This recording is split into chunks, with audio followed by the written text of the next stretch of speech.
বাংলাদেশের স্বাধীনতা এমনকি স্বাধীনতার যে সূচনা সেটা কিভাবে হয়েছে আমরা যদি ইতিহাস গুটিয়ে দেখি তাহলেই তার কিয়দংশ প্রমাণ পাওয়া যাবে। 1947 সালে ভারতবর্ষ ভাগ হয়ে পাকিস্তান স্বাধীন হয়। তাতে লাহোরের প্রস্তাব বাস্তবায়ন হয়নি। দীর্ঘ 23 বছর বাঙালি পক্ষের প্রস্তাব অনুযায়ী বাংলাদেশ স্বতন্ত্র মুসলিম রাষ্ট্র এবং পূর্ণ স্বায়ত্তশাসন দাবিতে সংগ্রাম করেছে। 1954 সালের নির্বাচনে যুক্তফ্রন্ট জোট 21 দফা দাবি দিয়ে নির্বাচনী ইশতেহার ঘোষণা করে।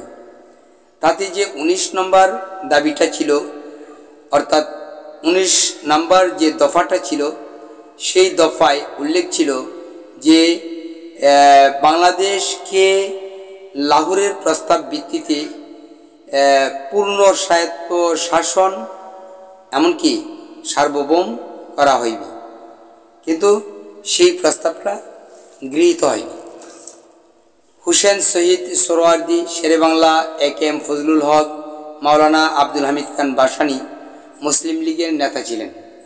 মুসলিম লীগের সভাপতি ছিলেন মোহাম্মদ আলী জিন্নাহ।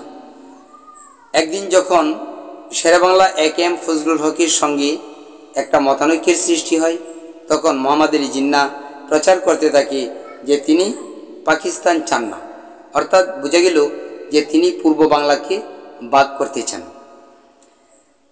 ঠিক ওই এখান থেকেই কিন্তু এই স্বাধীনতার একটা ভাব আসতে থাকে। এমনকি শেষ পর্যন্ত এই স্বাধীনতা যুদ্ধের সূচনা হয় যেভাবে, সেটা হলো যে শহীদ হুসেন সোহরাওয়ার্দী, এ.কে.এম. ফজলুল হক, মাওলানা আব্দুল হামিদ খান ভাসানী, তার সঙ্গে ছিলেন শেখ মুজিবুর রহমান। তো শেখ মুজিবুর রহমানকে আমরা যদি বলি যে তিনি কখন থেকে কিভাবে এই রাজনীতিতে সাইন করলেন, শেখ মুজিবুর রহমানের পৃষ্ঠপোষক ছিলেন শহীদ হুসেন সোহরাওয়ার্দী, শেরেবাংলা এ.কে.এম. ফজলুল হক, এমনকি মাওলানা আব্দুল হামিদ খান ভাসানী। শেরেবাংলা এ.কে.এম. ফজলুল হকের হাত ধরেই কিন্তু সে মন্ত্রিত্বের শপথ নিয়েছিলেন, এমনকি মন্ত্রী হয়েছিলেন।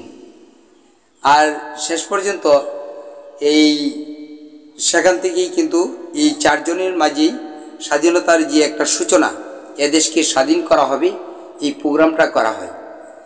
আর পরিশেষ যখন স্বাধীনতা একেবারে প্ল্যান নিয়েছে যে দেশটাকে স্বাধীনই করা হবে, আর রাখা যাবে না, এই পাকিস্তানের সঙ্গে থাকা যাবে না, কারণ পাকিস্তান আমাদেরকে শাসন করছে, শোষণ করছে, এমনকি পোষণে অসুষম দিচ্ছে। তো ওই জন্য তারা কি স্বাধীন হতে চায়। 1969-এর গণ অভ্যুত্থান এটা ছিল একমাত্র কিছু দাবি আদায়ের জন্য, এমনকি সেই দাবিও যখন পূরণ হয় নাই, 1971 সালে এই বাংলাদেশকে স্বাধীন করার জন্য একেবারে 16 আনা রূপে প্রোগ্রাম করে যে আমরা এদেশকে স্বাধীন করেই ছাড়ব। একদিন এক মিটিংয়ে মাওলানা আব্দুল হামিদ খান ভাসানী বলে উঠেছিলেন, এদেশের স্বাধীনতা চাই, এদেশের স্বাধীনতা চাই। কথাটি প্রথম কিন্তু এই মাওলানা আব্দুল হামিদ খান ভাসানী বলেছিলেন। 1971 সালে যে 7ই মার্চ রেসকোর্স ময়দানে শেখ মুজিবুর রহমান একটি ভাষণ দেন জাতির উদ্দেশ্যে, যেটাকে বলা হয় ঐতিহাসিক ভাষণ। আর সেই ভাষণে তিনি দেশের স্বাধীনতা ঘোষণা করার কথা ছিল, কিন্তু তিনি ঘোষণা করেননি। আর তিনি স্বাধীনতা ঘোষণা না করার পর এখানে ঢাকা বিশ্ববিদ্যালয় চত্বরে যখন পৌঁছলেন, তখন কিন্তু ছাত্ররা অনেকেই ঘিরে ধরে এমনকি জিজ্ঞেস করে যে আপনি কেন স্বাধীনতা ঘোষণা করলেন না। তখন তিনি বলেছিলেন যে তোমরা কি আমাকে রাষ্ট্রদ্রোহী বানাতে চাও। তাতে বোঝা গেল যে তিনি স্বাধীনতার পক্ষে ছিলেন না। আর পাকিস্তানি যে জেনারেল, তিনিও কিন্তু একথাটা বলেছেন, বাংলাদেশে আওয়ামী লীগের মধ্যে কেউ স্বাধীনতা চায়নি, একমাত্র চেয়েছিল তাজউদ্দিন আহমেদ। আর এই কথাটা সোহেল তাজ তিনি কিন্তু তার এই সামাজিক যোগাযোগ মাধ্যমে একটা ভিডিওতে প্রকাশ করেছেন যে একমাত্র কি তাজউদ্দিন আহমেদ স্বাধীনতা চেয়েছিল। কিন্তু শেখ মুজিবুর রহমান যখন 25শে মার্চ কালো রাতে মানে ওই পাকিস্তানি হানাদারদের নিকট আত্মসমর্পণ করে এমনকি চলে যান, তখন আওয়ামী লীগের সকল নেতা পালিয়ে যায়। যেমনটি মনে করেন ওই যে শেখ হাসিনা যেমন পালিয়ে গেছে, এখন সকল নেতা পালিয়েছে, তদ্রূপ পালিয়েছিল। তাজউদ্দিন আহমেদ যদিও চাইতেন, কিন্তু এই কারণে তিনি স্বাধীনতা ঘোষণার দায়িত্ব নিতে পারেন নাই, কেননা তিনি নেতা থেকে সেই আদেশ ছিল না। তখন জিয়াউর রহমান, মেজর জিয়া, তিনি এই স্বাধীনতা সংগ্রামের যে স্বাধীনতার ঘোষণা দায়িত্ব গ্রহণ করেন। আর এটা হলো এই, যখন আওয়ামী লীগের মধ্যে কোনো নেতাই ছিল না, নেই, লাপাত্তা হয়ে গেছে, তখন সেনাবাহিনী যারা নাকি ইস্ট বেঙ্গল রেজিমেন্ট, তারা বলছে, সিদ্ধান্ত নিয়েছে যে আমাদের যে ওপর যে অত্যাচার বর্বরচরিতা চালিয়ে যাচ্ছে পাকিস্তান, আমরা তার বিরুদ্ধে যুদ্ধ করতে হবে।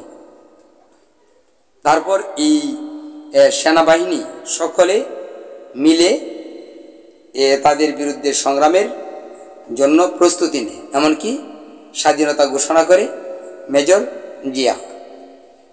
যদিও বহুকাল পূর্ব থেকে এদেশের স্বাধীনতার সূচনা হয়, কিন্তু শুরু হয়েছে 26শে মার্চ স্বাধীনতা ঘোষণার মাধ্যমে। আর তার দাবিদার মেজর জিয়া, এমনকি এই ইস্ট বেঙ্গল রেজিমেন্ট। পরবর্তীতে এখানে যেমন আনসার ব্যাটালিয়ন আছে, গ্রাম প্রতিরক্ষা, তারা যোগ দিয়েছে, এমনকি আরও কিছু বাংলাদেশের যে সাধারণ মানুষ তারাও যোগ দিয়েছে মুক্তিযোদ্ধায়। আর এভাবেই দেশটি স্বাধীন হয়ে ওঠে। আমরা স্বাধীনতা সংগ্রামের জন্য যতটুকু মানে প্রাণ দিয়ে পণ দিয়ে চেষ্টা করেছি, তদ্রূপ আরেকটি স্বাধীনতা যেটাকে বলা হয় সেকেন্ড ভিক্টোরি ডে, 5ই আগস্ট। আর এই 5ই আগস্টে আমরা আরেকটা স্বাধীনতা পেয়েছি, একটা ফেসিবাদের পতনের মাধ্যমে।